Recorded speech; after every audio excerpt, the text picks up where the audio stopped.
अस्सलाम वालेकुम my YouTube family, कैसे हैं आप सब। आई होप कि सब ठीक होंगे। अल्हम्दुलिल्लाह जी, मैं भी बिल्कुल ठीक हूँ।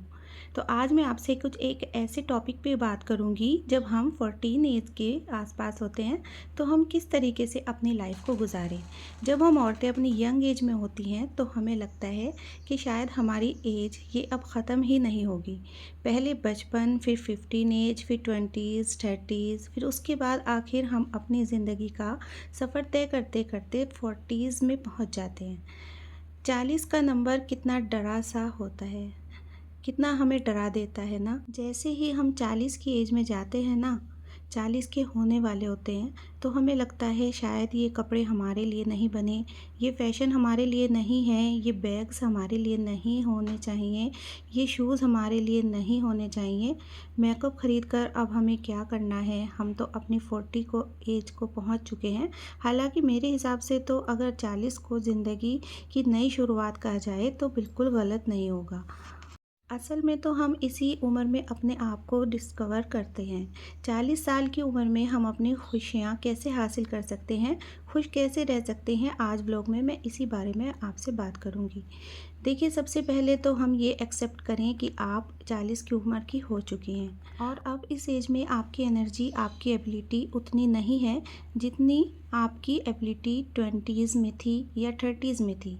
जैसे जैसे उम्र बढ़ती जाती है वैसे वैसे ही जिस्मानी ताकत और सलाहियतें भी कम होती जाती हैं और आपको इस बात का एक्सेप्ट करना ही पड़ेगा। इस उम्र की लिहाज से जितनी इसमें ताकत है, जितनी इसमें सलाहियत है, सिर्फ उतना ही काम करें। ये भी बात ठीक है कि एज सिर्फ एक नंबर है, लेकिन इस हकीकत से कोई इनकार नहीं कर सकता कि जो ताकत और हिम्मत आप में 20 से 25 साल की उम्र में थी वो अब नहीं है। सो आप उतना काम करें जितनी आपकी बॉडी आपको काम करने की इजाज़त देती है। खुश रहना सीखें, वो करें जिसमें आपकी खुशी हो और जितनी आप में ताकत हो। इस एज में परफेक्शनिज्म की तरफ ना भागें। परफेक्शनिज्म खुशी की राह में एक रुकावट है। स्पेशली इस एज में आप एक इंसान हैं, आपसे भी गलतियां हो सकती हैं, गलत फैसले भी हो सकते हैं। अपनी गलतियों और गलत फैसलों के लिए अपने आप को कोसना बंद कर दें। जो हुआ सो हुआ, एक्सेप्ट करें और आगे बढ़ें। दूसरों के सामने अपने को प्रूव करना बंद कर दें। ये जो हम औरतें अपनी सारी ज़िंदगी दूसरों के सामने साबित करने में, अच्छी औरतें बनने में गुजार देते हैं ना, कि हम बेस्ट माँ हैं, बेस्ट सास हैं, बेस्ट बहन हैं, बेस्ट बेटी हैं, हम बेस्ट बीवी हैं, हम बेस्ट नंद हैं, ये प्रूव करना बंद कर दें। क्योंकि इतने साल आपने जो प्रूव करना था वो कर दिया। अब ये जो आपकी एज हो गई है, इसमें किसी को भी कुछ भी प्रूव करने की ज़रूरत नहीं है। दूसरों की रिस्पॉन्सिबिलिटीज़ उठाना छोड़ दें। कुछ माएँ ऐसी होती हैं, सारी ज़िंदगी बेटों की, बेटियों की ज़िंदगी में उनकी रिस्पॉन्सिबिलिटी उठाए रखती हैं। ख़ास तौर पर माँओं को बेटों की जिम्मेदारियाँ उठाने का बड़ा शौक़ होता है। बेटियां तो दूसरे घरों में चली जाती है ना, बूढ़ी हो जाती हैं, मगर उसी तरह से बेटों के कपड़ों का ख्याल रखना, उनके खानों का ख्याल रखना और उनकी दूसरी चीज़ों का ख्याल रखना ये छोड़ दें। कम से कम इस एज में, जब आपकी बॉडी वीक हो रही है, जब आपका दिल भारी हो रहा है, जब आप एजिंग की तरफ जा रही हैं, अब इस एज में दूसरों की रिस्पॉन्सिबिलिटीज़ लेना छोड़ दें। अब सिर्फ अपनी रिस्पॉन्सिबिलिटी लें, क्योंकि आपकी बॉडी का आपके ऊपर सबसे ज़्यादा हक है। आपने आपको दूसरों से कंपेयर करना बिल्कुल छोड़ दें, कंपैरिजन बनता ही नहीं है। हम 40s में जब आते हैं, ऑब्वियसली हमारी बॉडी वीक हो रही होती है, हम एजिंग का शिकार हो रहे होते हैं, हमारे रिंकल्स पड़ रहे होते हैं, हमारी स्किन का टेक्सचर उतना ज़्यादा फ्रेश नहीं है जैसे पहले था। चाहे हम उतनी स्किन की चाहे जितनी केयर करें, जितनी देखभाल करें, लेकिन ये नेचुरल प्रोसेस है। हर इंसान को इस एज में आना है और इन सारी चीज़ों से गुजरना ही गुजरना है। जो बच्चियाँ आज 20 साल की हैं, 25 साल की हैं, उनको भी इसी एज में आना है और जो बच्चियाँ 18 से 20 साल की हैं, उनको भी इसी एज में आना है। जिस एज में भी आप गुजर रही हैं, तो अपने आप को दूसरों से कंपेयर करना छोड़ दें और अपनी एज को एक्सेप्ट करें। अपनी एज में आप खुद को किस तरह कैरी कर सकती हैं, इस चीज़ पर तवज्जो दें। 14 की एज में आकर इंसान की एक नई पर्सनैलिटी डेवलप होती है।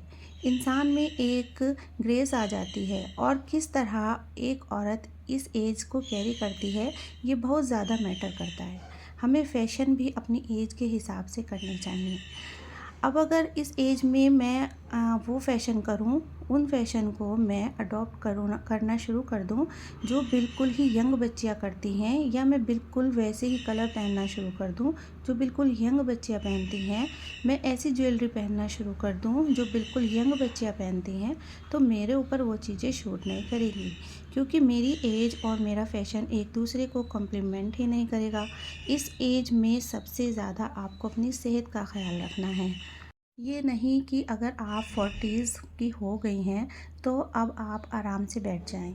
ना अपनी फ़िटनेस का ख़्याल रखें, ना कोई एक्सरसाइज करें। इस एज में यकीन करिए कि आपको बाकी चीज़ों की तरह उतनी ज़्यादा एफ़र्ट करनी ही नहीं पड़ेगी। मैं अक्सर अपने व्लॉग में इस बात को करती हूँ कि अगर बॉडी अच्छी हो तो 500 रुपये का सूट भी पहनना बहुत अच्छा लगता है और वो हमारी बॉडी पे अच्छा भी लगता है। अगर बॉडी ही अच्छी नहीं होगी तो चाहे आप 20,000 का सूट भी पहन लें, बिल्कुल भी अच्छा नहीं लगेगा। तो इस एज में स्पेशली अपनी फ़िटनेस का ख़्याल रखें, एक्सरसाइज करें, डेली वॉक करें और हेल्दी ईटिंग का भी ख़्याल रखें। हम अपनी आधी से ज़्यादा ज़िंदगी घर, शौहर, ससुराल वालों को देने में गुजार देते हैं और इन सब हमारी स्ट्रगल में हम ये सब भूल ही जाते हैं कि हमारी अपनी खुशी भी मैटर करती है। अब अगर हम 40 साल की उम्र में हैं तो अब हम इस वक्त तो हमें अपने बारे में सोचना ही चाहिए। 40 साल की उम्र में तो घर भी माशाल्लाह काफ़ी स्ट्रगल हो जाता है, हस्बैंड के साथ भी अच्छी खासी अंडरस्टैंडिंग डेवलप हो जाती है, बच्चे भी माशाल्लाह बड़े हो जाते हैं। तो अब थोड़ा सा अपने ऊपर भी ध्यान दें। ऐसे दोस्त जिन्हें आप भूल बैठी हैं, जिनके साथ आप टच में नहीं रहती, आप फ़ोन पर बात नहीं करते थे, उन्हें टाइम नहीं दे पाते थे, ऐसे दोस्त के साथ दोबारा टच में आएँ, उनके साथ गपशप शुरू करें। ऐसे रिश्तेदारों के साथ टाइम गुजारें जिनके साथ आपको टाइम गुजारना अच्छा लगता है, आपको बहुत मज़ा आता है।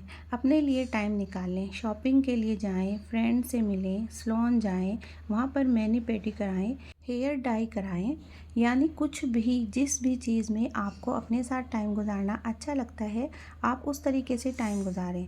अच्छा, बहुत सारी औरतें ऐसी भी होती हैं जो घर की ज़िम्मेदारियों में, बच्चों में, शौहर की ज़िम्मेदारियों में मगन होकर अल्लाह को ही भूल जाती हैं और नमाज़ पढ़ना ही भूल जाती हैं और नमाज़ पर दूसरे कामों को, दूसरी चीज़ों को तरजीह देती हैं। तो ये हरगिज़ मत करें। जो इबादत अल्लाह ताला ने हम पर फ़र्ज़ की है वो हमें हर हाल में अदा करना ही करना है, चाहे हम उम्र के जिस भी हिस्से में हो। नमाज़ पढ़ने के लिए ये एक्सक्यूज़ कभी ना दें कि मैं मशरूफ़ थी, या मैं बच्चों का ये काम कर रही थी, या मैं शौहर का वो काम कर रही थी, या मेहमान आ गए थे, या ससुराल वाले मुझे नमाज़ पढ़ने नहीं देते। ये एक्सक्यूज़ अल्लाह ताला को नहीं सुनने। हर किसी को अपनी नमाज का, अपनी इबादत का जवाब खुद देना है। कुछ भी हो जाए, आपको अपनी इबादत को मिस नहीं करना। मियाँ बीवी जितने भी बूढ़े हो जाएं, जिस भी एज में चले जाएं, एक दूसरे के लिए हमेशा जवान ही रहते हैं। मियाँ और बीवी का रिश्ता एक ऐसा रिश्ता है जो वक्त के साथ साथ मजबूत होता है। शौहर और बीवी की एज चाहे जितनी भी हो जाए, कभी भी एक दूसरे के साथ मजाक करना नहीं छोड़ना चाहिए। एक दूसरे के साथ हंसना, बोलना, बातें करना नहीं छोड़ना चाहिए। एक दूसरे के साथ टाइम को स्पेंड करना चाहिए। बहुत सारे कपल ऐसे होते हैं, अगर एज का बढ़ना शुरू हो जाता है तो वो इस एज में अपने ऊपर इतना हावी कर लेते हैं, इस एज को इतना ज़्यादा हावी कर लेते हैं, तो वो कहते हैं कि अगर शौहर बीवी के साथ थोड़ा सा मजाक करने की कोशिश करता है तो बीवी ये कहकर उन्हें चुप करा देती है कि बस करें, अच्छा नहीं लगता, या अब ये उम्र नहीं रही है। ऐसा कभी मत किया करें, क्योंकि जब आप इस तरह अपने शौहर को बार बार कहेंगी ना, तो वो आहिस्ता आहिस्ता अपने आप को रेस्ट्रिक्ट करना शुरू कर देंगे, आपके साथ हंसी मजाक करना छोड़ देंगे और आहिस्ता आहिस्ता बात का सिलसिला भी कम होता जाएगा। एज कोई भी हो, हस्बैंड के साथ आपको अपना रिश्ता कभी कमज़ोर नहीं पड़ने देना। कुछ हस्बैंड जिन्हें ज़्यादा बोलने की आदत नहीं होती, जैसे मेरे भी हस्बैंड हैं ज़्यादा नहीं बोलते, बट मैं बहुत ज़्यादा बोलती हूँ। मुझे बोलने की आदत है, मुझे पता होता है कि वो नहीं बोलेंगे, मैं उनके साथ बैठकर बोलती ही रहती हूँ।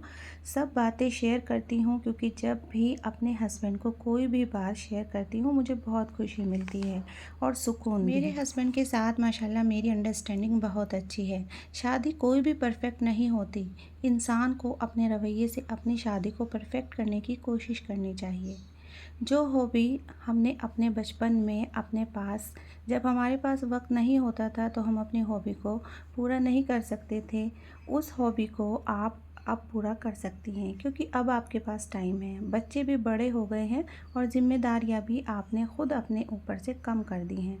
अब आप अपनी हॉबीज़ को, अपने ड्रीम्स को पूरा करने में अपना वक्त को लगाइए। आपको अपने ड्रीम और हॉबी को पूरा करने का टाइम ही जब मिलेगा, जब आप अपने ऊपर से बच्चों की, घर की ज़िम्मेदारियों को कम करेंगे, और ये आपको करना पड़ेगा। अगर आप इस एज में अपने आप को खुश रखना चाहती हैं, मैं खुद आपके सामने एक मिसाल हूँ। अल्हम्दुलिल्लाह मुझे यूट्यूब पे काम करने की बिल्कुल भी ज़रूरत नहीं है। मैंने खुद अपने आप को इस काम में बिज़ी किया है, क्योंकि मेरा शौक़ तो ये है ही है, लेकिन मैं चाहती हूँ कि इससे माइंड भी फ्रेश होता है जब हमारा माइंड दूसरे कामों में लग जाता है। और अब मुझे इंशाल्लाह अर्निंग भी हो जाएगी। मैं अपने इस काम में बहुत खुश हूँ। ये छोटी मोटी चीज़ें आपको करके अपने आप को खुश कर सकते हैं। जब हम अपने आप को अपने किसी भी हॉबीज़ में, किसी भी ड्रीम को पूरा करने में लग जाते हैं, तो हमें किसी भी फ़ुज़ूल बातों के सोचने का टाइम ही नहीं मिलता और हम खुश रहते हैं। अपने आप को अपनी लाइफ में बिज़ी रखना बहुत ज़रूरी है। एक मुहावरा आप सबने सुना होगा कि खाली मकान शैतान की दुकान। तो आप अपने मकान को खाली नहीं रहने देना, मतलब अपने दिमाग को खाली नहीं रहने देना, किसी ना किसी ऐसी चीज़ में बिज़ी रहना है जिससे आपको इत्मीनान और खुशी मिले। ये था मेरा आज का व्लॉग। अगर आपको मेरा आज का व्लॉग ज़रा सा भी पसंद आया तो प्लीज़ अपने रिलेटिव्स में, अपने रिश्तेदारों में, उन माँ बहनों के पास जो बहुत ज़्यादा टेंशन में रहती हैं, स्ट्रेस में रहती हैं और वो बहुत ही ज़्यादा परेशान हैं, तो इस तरह के व्लॉग आप उनको ज़रूर शेयर करिए। हो सकता है आपके शेयर करने से उनकी अपनी लाइफ में कुछ तब्दीली पैदा हो, अपनी लाइफ में उनको कुछ बदलाव नज़र आए, तो आप इस तरह से अपनी भी मदद कर सकती हैं और दूसरों की भी मदद कर सकती हैं। अगर आपको मेरा व्लॉग अच्छा लगा तो चैनल को सब्सक्राइब करके वीडियो को लाइक कर दीजिए और अपने दोस्तों में, अपनी फ्रेंड में शेयर करना बिल्कुल ना भूलें। और आपको मेरे व्लॉग की कौन सी बात सबसे अच्छी लगी तो जल्दी से मुझे कमेंट करके ज़रूर बताइए। और मेरा न्यू चैनल है, मुझे आपकी सपोर्ट की बहुत ज़्यादा ज़रूरत है, तो प्लीज़ मेरे चैनल को ज़रूर सपोर्ट कीजिए, सब्सक्राइब कीजिए और मुझे अपनी ख़ास दुआओं में याद रखिए। तो चलिए चलती हूँ, इंशाल्लाह फिर लौट के आऊँगी एक और नए ब्लॉग के साथ। तब तक के लिए अल्लाह हाफ़िज़।